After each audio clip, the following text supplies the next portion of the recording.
ahorita mencionaste algo que justamente tengo aquí anotado y es la evolución masiva. Vamos a ¿a qué le llaman evolución masiva? Y, perdón, extinción masiva, discúlpame. Extinción masiva, Ajá. ¿a qué te refieres con extinción masiva y si te refieres a simplemente el ser humano? O a quien le toque. No. Fíjate, es un tema muy importante. También dentro de la carrera hay una clase justo que se llama extinción, especies en peligro de extinción, algo así, no recuerdo. Y total, en esta clase, lo que estamos... ¿Una asignatura literal? Sí, una asignatura que solo habla de extinción, porque de verdad es que, fíjate, te voy a dar dos conceptos bien interesantes. Está la tasa de extinción, que todas las especies se van a extinguir. ¿Sí me explico? O sea, nada es para siempre. Es inminente la extinción es un proceso natural totalmente. O sea, no es algo que inventó el ser humano o que viene gracias al ser humano. Y el caso más destacado, te hablaba un poquito de la historia de la vida en la Tierra. Cuando hablamos del Cámbrico, que es la explosión de vida, justamente hace 580 millones de años hubo una explosión, le decimos el Big Bang de la vida, y hubo un montón de formas en el océano y empiezan a colonizar la Tierra y toda esta onda, pero a partir de ese registro fósil del Cámbrico para acá tenemos documentados 5 eventos históricos o 5 eventos de extinción masiva causadas por cuestiones ajenas al ser humano, porque el ser humano no estaba, ¿sí? Entonces está la del Silúrico, está la del el Silúrico, el Carbonífero, está la del Triásico, la del Triásico, Jurásico, que sí, esa creo que es la extinción TK, Triásico, Jurásico, y pues la del Cretácico, pero son 5, y ahorita se habla de la sexta extinción masiva provocada o acelerada por el ser humano, porque hemos sido un factor importante.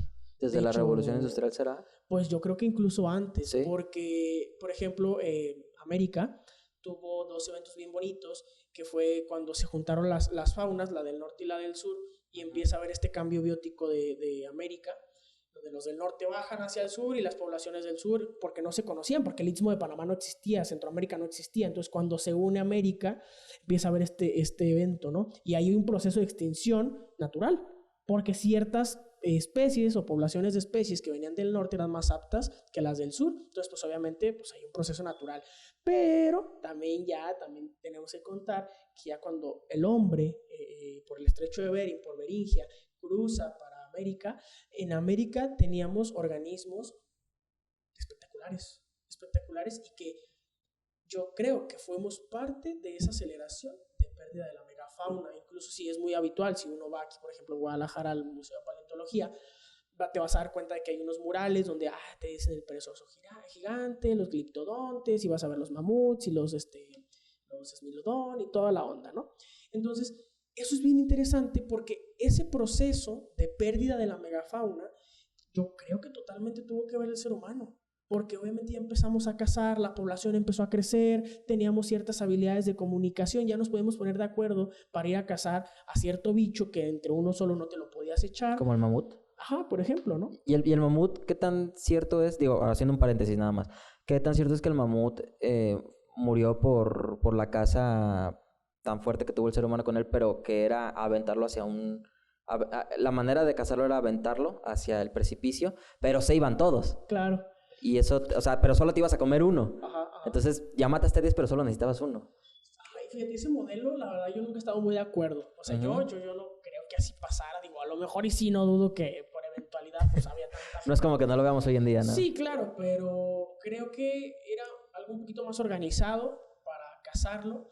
Y lo que sí veo, las representaciones, tanto me tocó verlo en el INAH, allá en Ciudad de México, que muchos de las casas de organismos grandes tenían que ver porque estos organismos caían en estos lagos o, pues sí, lagos de brea, que es como el petróleo ese que se atascaron ahí, y posteriormente ahí podías darle caza, ¿no? Porque el animal estaba inmovilizado.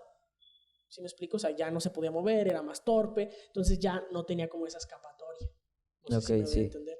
Entonces, a mi parecer, me parece un poquito más eso. No dudo que alguna estrategia de alguno de nuestros antepasados ahí haya corrido y les haya dicho a los otros que se movieran y vamos a acorralarlos. Sí, pero, o sea, que se caiga toda una manada dentro de un precipicio, pues no sé qué tan eficiente y qué tan real puede ser. Digo, no conozco, tendríamos que revisar un poquito también la historia de esta situación de dónde se encuentran los fósiles, porque eso podríamos hacer. Si Sí. ves un montón de restos fósiles, de mamut en una planicie, evidentemente pues no se cayó, ¿no? Ok, no. O sea, entonces también eso. No sé, me parece un poquito descabellada la estrategia, no sé si haya pasado o no, me parece un poquito más adecuada esta que te comentaba de que se quedaban estancados en las fosas de brea, y pues eso, justamente. Y el petróleo justamente, bueno, había hace muchos años también, vi de ciertas páginas informativas, y digo entre comillas porque no me consta que tan informativas sean, pero que mencionaba que justamente en esas cosas de petróleo tenían restos de cosas de animales de hace mucho tiempo. Eso también Sí, pues viene contribuye. pegado, ¿no? Sí, justamente porque son lugares que son propicios para que se preserven los restos. Ya, Sí, ok. claro.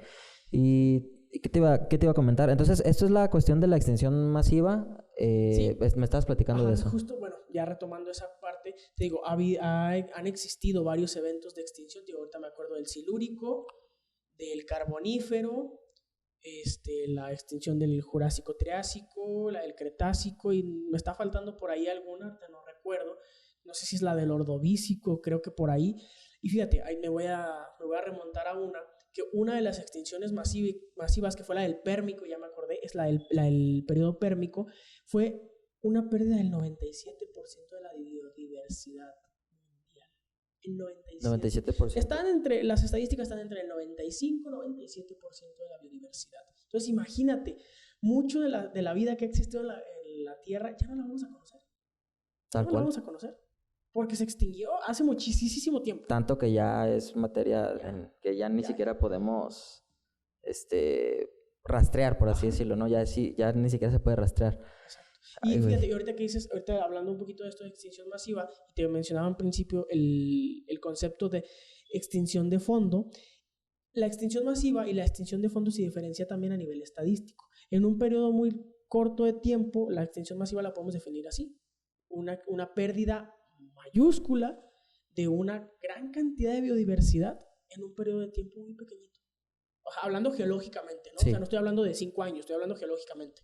Entonces, estos periodos de extinción masiva han existido de manera natural, y aún así ha existido el concepto de extinción de tasa de extinción de fondo. Hay especies que ya no son aptas y van quedando en la competencia, por así decirlo, ¿no? Sí. Entonces eso es importante entenderlo porque, tío, la extinción también no hay que satanizarla, no es como de, ay, es que la extinción nosotros la provocamos, pues no, o sea... Es natural, pero sí, digamos que ahorita el ser humano lo que está haciendo es acelerar el proceso. Ese es el problema y es lo que mucha gente ha estado como combatiendo de alguna manera. Más bien, más que combatir, pues tratando de concientizar a la población en general, ¿no? Porque luego será que tenemos tanta comodidad que ya es como, yo no voy a perder eso, mejor me muero antes de perder mi comodidad. Claro. ¿Será una parte cultural? ¿Tendríamos que revisarlo desde el lado antropológico? ¿Tú qué opinarías? Pues yo creo que